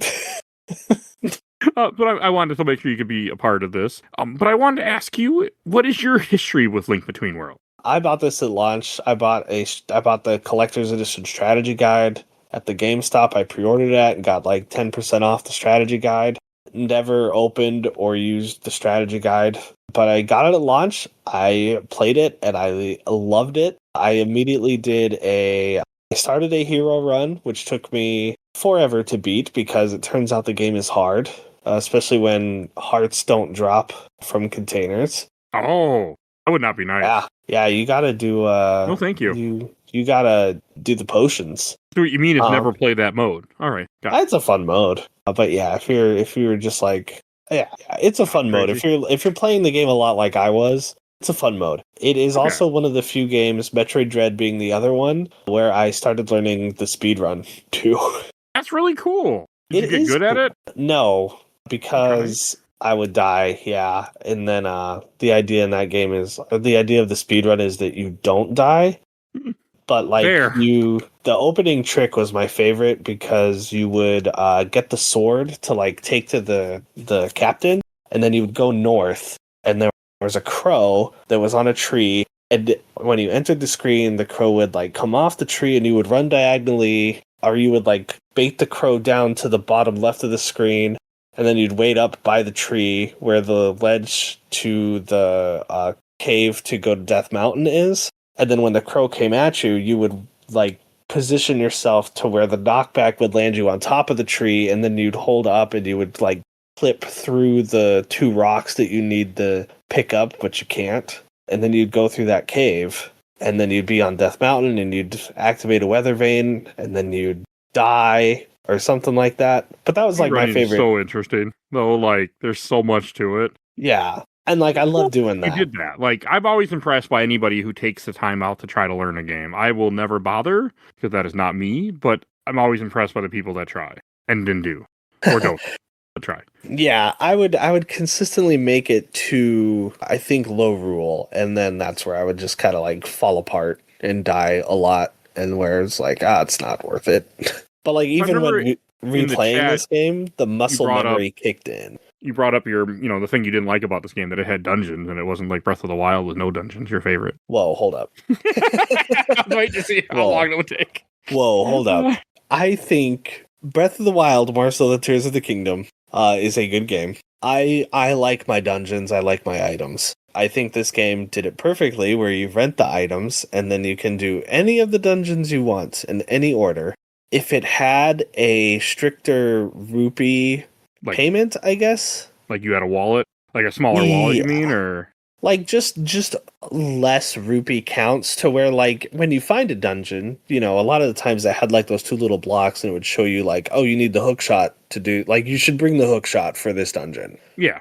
And my first playthrough was so long ago, but maybe it was more so the case on my first playthrough. I was like, oh, I should go get the hook shot. But like this playthrough, I had a lot of rupees. I just rented all the items, and then I bought the most useful items first. So like the fire rod, the hook shot, the bow and arrow. That way if I died, I was like, well, I still got the like really useful items, the bombs. If Tears of the Kingdom had just been like, here are these tools you have, and then here's the dungeons.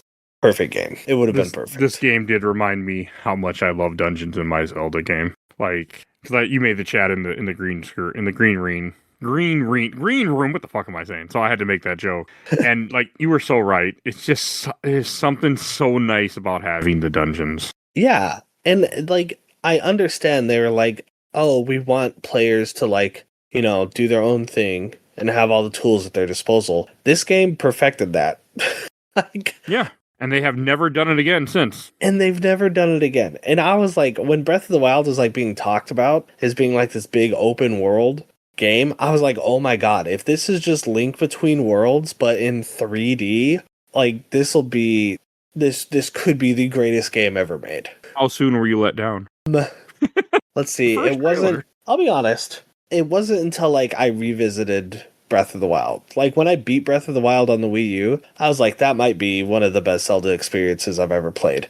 And then when I got Breath of the Wild for the Switch, and like I was like, oh cool, I can play Breath of the Wild but on the Switch. And I was just kind of bummed out. I was like, but there's no incentive for me, because like now I'm gonna have to do all the tedious things I did on the Wii U. But when I played it on Wii U, it was exciting because it was the first time I was doing those things. Yeah, now you get to do it all over again. And now I'm like, oh great, I get to build Hateno Village. Cool.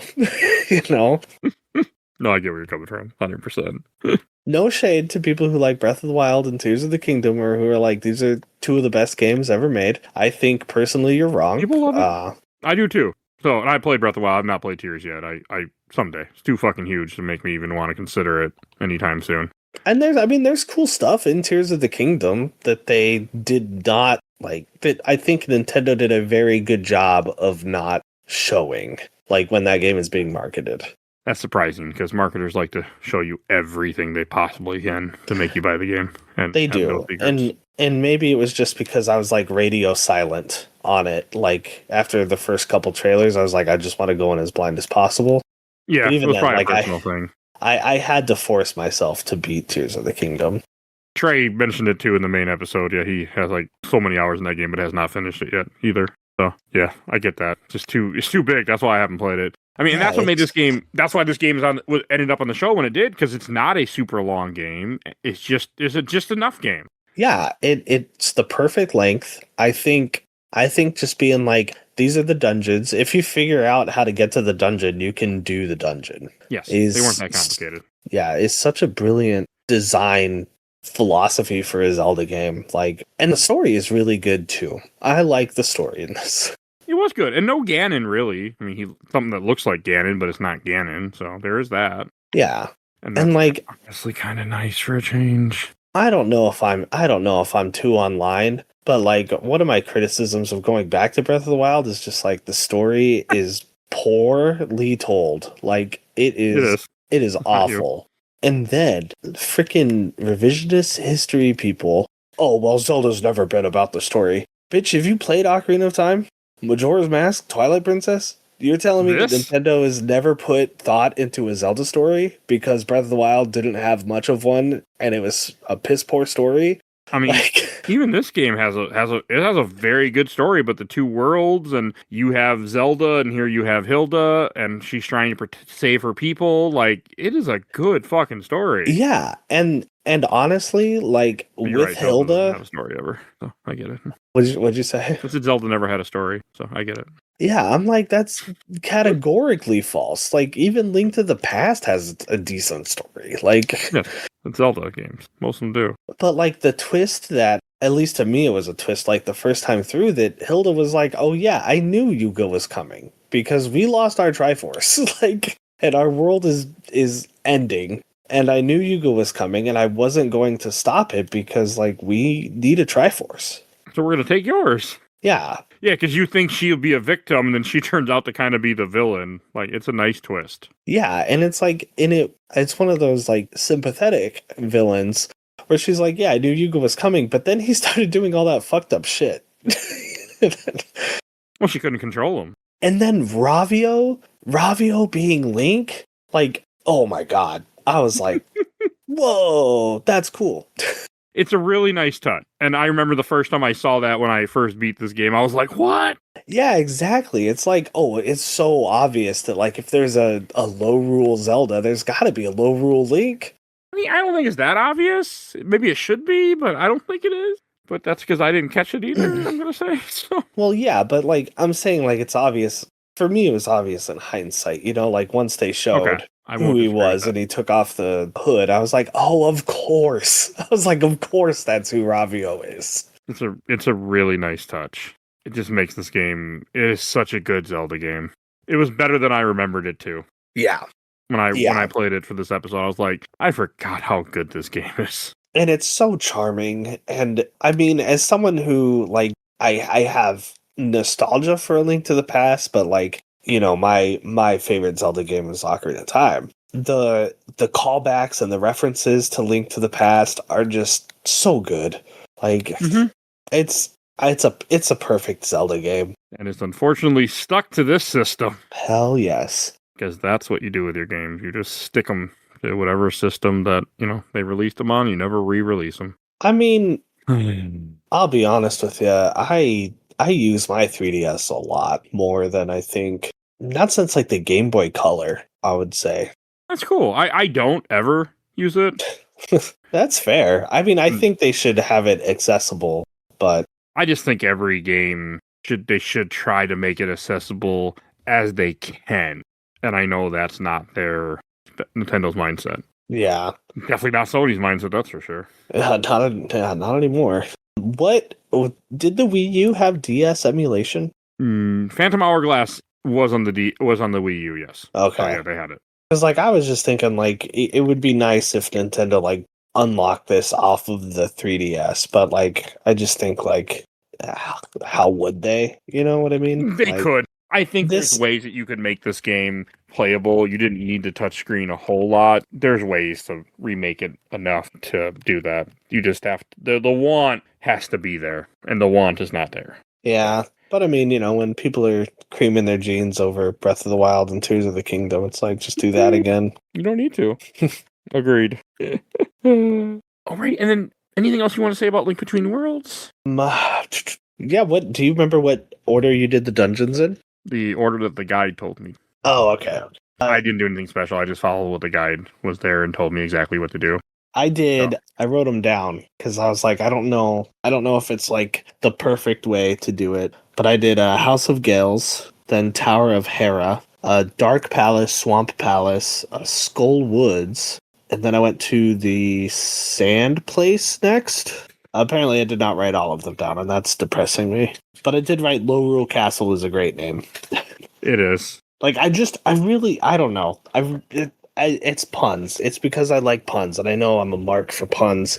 But just having a separate world that isn't like, this is the light world, this is the dark world, but just being like, this is Hyrule, and this is Low Rule, is like so funny to me. Hey, that's fair enough. It is amusing, so I get it. Other than that, I don't have anything else to say besides I think this is a perfect game. Okay, and then that would bring us to Shelf Stacker Box. So I'm assuming where you're going to put this, but we still have to follow the show. Follow the guidelines. Yeah.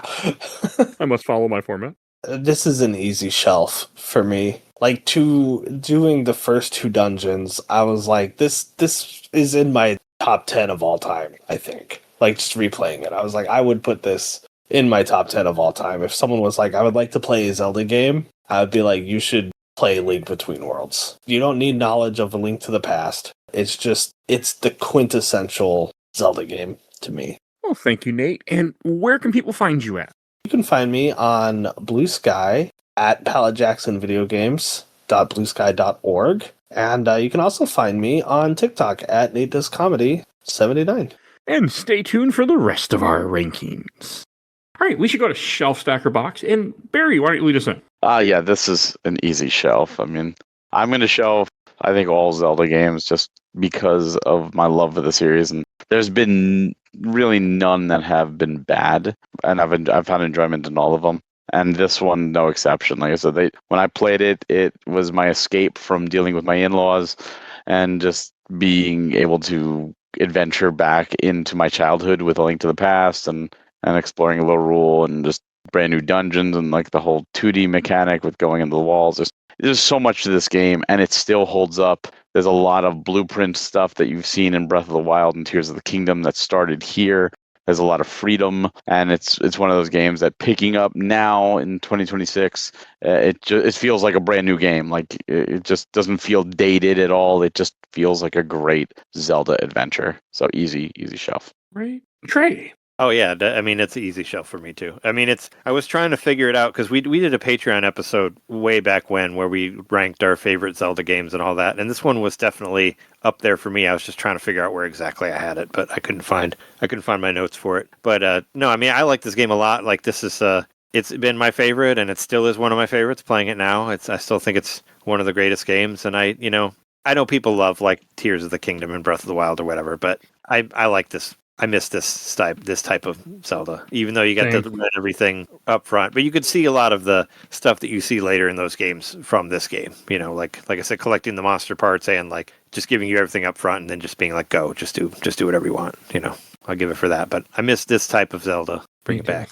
so much. All right, I'll go next. I'm putting this on the shelf also. I love this game. This is a game made for me. It was fucking great to replay it again. I'm so happy now it's part of the show.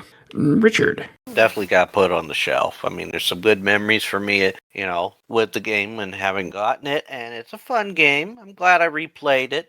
Glad I didn't try and get everything this time. But it is a classic. It's a love letter to its predecessor. It's one of those, again, one of the few times they've actually managed to do an exact sequel to a previous installment. Yeah, they don't do that often. No, they don't. But definitely, hit the ball out of the park in more ways than one. I mean, that's an obvious pun. I mean, you guys hated that. I'm glad I didn't try it. Link Between Worlds was number 5 in my top. Or no, wait, no, that was for the whole podcast. I don't know, but yeah, we put it at number 5 under Ocarina of Time. It was okay. No, wait, no, that's my list. No, that's not. No, it's number 5 in my list. My list was, I put it under Ocarina of Time and above Tears of the Kingdom. That's where I put it. The game you still have yet to beat, huh? Yeah, you haven't beaten Tears of the Kingdom.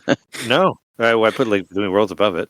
Did John ever beat it? No, because he was like 100 something hours into 2, right? Or more than that, if I remember He's got like correctly. he's got like 800 hours. Wow. In that game. He's ridiculous. How do you not? I think Just I think he just doesn't want it to end ever, and he just wants to try to do everything. So he'll put 1,000 hours in it, like he did for Mario Maker 2. Like it's just going to be that's just his way. That's what I have hyperfixation. We all have it, or you get addicted to one thing, and you just It's fun. It's not something I can do, but I live a very different life. So I can only do that with MMOs because they just keep adding content. Otherwise, I need to beat a game and then move on. Even Tears of the Kingdom, I got everything. Like I even got every treasure in every little cave, so I got the check mark on the map for them all. I just didn't do the Koroks because I was like, I'm not getting all these Koroks again. I don't think anybody should do that. But I did everything else. I got every glider, every fabric, every item. I even maxed every single piece of armor, like completely maxed. And I was like, all right, I beat the game, and I put it down. I was satisfied. Like, all right, I'm done. that's a game I still need to do on the show someday. Tears, oh, it's so good. I have it. My wife bought it for me. I just haven't gotten to it. That and Link's Awakening. Well, now you can do the Switch 2 edition and get the GPS and all that stuff. Mike doesn't want to Switch 2, though. No, I have no interest. You need to get a Switch 2. You don't want a handheld that's better than your Steam Deck. I just want another Steam Deck. Well, more powerful. And cheaper now, because the Steam Deck... Yeah, that upsets me so fucking much when they raise that price. I've been debating to buy a new one. I was actually waiting for it to come back in stock, and I was going to buy a new one, and then it came in stock, and then they jacked up the price, and I'm like, you assholes. I get it, but... Get the Switch 2 before the price raises. Yeah, I mean, Switch 2 is actually where we live in, where that's a thing pretty good now. right now compared to all the other things with the constant price rising. Systems are supposed to go down in price, not up. Well, welcome to the world, and chips getting more expensive, and AI ruining everything. Data centers, all that fun shit. It sucks. The world sucks right now. Welcome to 2026. I hope you're listening to this, and it's like 2028, and you're like, oh man, everything got better, man. You're almost there. Yeah. It's like it's like 2070, and it's all you can find is old podcasts, and they're like, man, things used to be great when when like everything wasn't on fire all the time. Everything sucks now. I don't know. I have hope that things will get better. I have fucking hope so. Like a terabyte card for Switch 2 is $350. That just Yep. I'm so glad I got it launched. I was listening to one of our podcasts from 10 years ago when I was talking about buying a terabyte drive for my Wii U for $50 in 2016. It's like... Remember how data or that stuff used to get cheaper over time, like normal, not more expensive? Yeah. I talk about how cheap that is. It's like, well, yeah, I'd love to pay $50 for a terabyte or whatever, I paid $200 at the Switch launch, Switch 2 launch, and I felt bad, but I'm glad I got it at $200 now versus $350. Yeah, we were talking about it on the podcast because John bought one for like $180 or something like that, and now it's going for $350. It's like, it's so wrong. Really. Yeah, but AI bubble will eventually crash. I'm going to keep saying that. Eventually, it has to. Right? I hope so. Right. Got everything crossed here. Right, and then we should talk about I should mention what we're talking about next week, if I can talk. Next week is Ratchet Deadlocked. So you'll hear next week. Is that like a Vita game or a PSP game? It's a PS2 game. It's the fourth one, I guess. Okay, yeah, I hadn't heard of it, but I guess I didn't play all of those, so I don't. I never played them until this podcast, so they're okay. And then we should go to plugs. And Richard, where can people find you at? You can always find me at my YouTube channel, Rich Kale, where I work my way through various games, series, franchises. I got tons of stuff up there. Tomb Raider, Assassin's Creed. If I go through the whole list, we'll be here for another hour. Let's not. Give us your top 5 Tomb Raider games now. No, don't do that. I think he's already in the episode that hasn't released yet. Yeah, because I can't name a specific one. I chose my top of each quote individual timeline before the unification happened. Yes, go listen to the episode. All right, Barry, where can people find you at? On all social media platforms at Hawk Hellfire. You could also find us at NintendoFuse.com and social media platforms Nintendo Fuse for our bi-weekly podcast every other Tuesday night at 8 p.m. Eastern, live on YouTube and Twitch, as well as a bunch of other content, so check out our YouTube page. And of course, you could check us out at PM Studios. We've got a ton of fantastic, great games out right now for all major platforms, both digitally and physically. We just launched Avatar Legends, the fighting game, and we just have some new ones coming, like Wolf Among Us Remastered and Wolf Among Us 2. And there's so much more. Every week we've got new games coming out, so check us out. Great. Did you say my name? Sorry. Yes, please. Where can people find you at? Oh yeah. I have a show called Nintendo Main. We put it out every week on Fridays. Just look on the internet. You can just look up Nintendo Main. You'll find me. I'm at Nintendo Main Podcast on Blue Sky, Twitter, Facebook, or whatever. I post a lot of 30-second videos on Facebook, so you can go look there. I think I have like 200,000 for one of my Final Fantasy Rebirth ones. Damn, nice. But, I've been posting a lot of the weird cutscenes from Super Mario Sunshine lately because that just came out to Nintendo Switch Online, and I love how bad the VO is in that game. Hey, people like stuff like that. I don't do it, but it can work. So that's good. It's just funny just to throw like the subtitles on it and just it's such a weird game, but I love that game. But yeah, Nintendo Main, look it up. You'll find us out there. Yeah, and you'll see a link in the show notes. The internet. And if you enjoyed this episode, there are over 1,000 other episodes of this podcast. We do movies, TV shows, video games, comics, all sorts of content. You can find our entire catalog in the show notes, on Podbean, not the show notes, in Podbean. You can find all our Zelda episodes in the show notes. Check those out. Those will all be down there. So if you want to support the show, we do have a Patreon, a little dog vote in our Patreon poll. We have 2 polls a month, so a great way to affect the show, because some of the stuff in the polls, if it doesn't win, it never comes back, because I sometimes just do it once. You never know. So vote in the polls. And also, you get the episodes early and ad-free. You don't have to wait. As soon as they get done edited, they usually just pop on Patreon in most cases. And if you donate $10 or more, we'll plug your podcast or YouTube every episode I make during that month, like these lovely people. Phoebe Stanton, the Let's Play Princess on YouTube and Twitch. Check out her podcast, Nerds Broadcast. Also, check out absolutely the best podcast of Work in Progress. Talk about the MCU movies, and they did the Alien Predator franchise they just wrapped up. And also make sure you check out Bill Tucker's show, A Gamer Looks at 40, and his new podcast, Carrying My Cross. You'll see a link in the show notes for all the things I just mentioned. I also want to give a shout out to my awesome intro and outro courage, Helena at Hell Has Fury. Follow her on TikTok and Instagram. And also check out my son's YouTube, Johnny Rumors by Aaron B. If you want to make him happy and make me happy, just subscribe to him and I'll make him happy. So you'll see a link in there to check that out. And join our Discord. If you want to be in the show and suggest things to the show, we do have a Discord. So you will see a link in the show notes for that. And please follow us on Facebook, Instagram, Threads, Blue Sky, YouTube, audio only, and rate and review us wherever you get your podcast. I think that's everything I need to say. So we will see you guys all next time. Bye, everybody. Bye all. See you.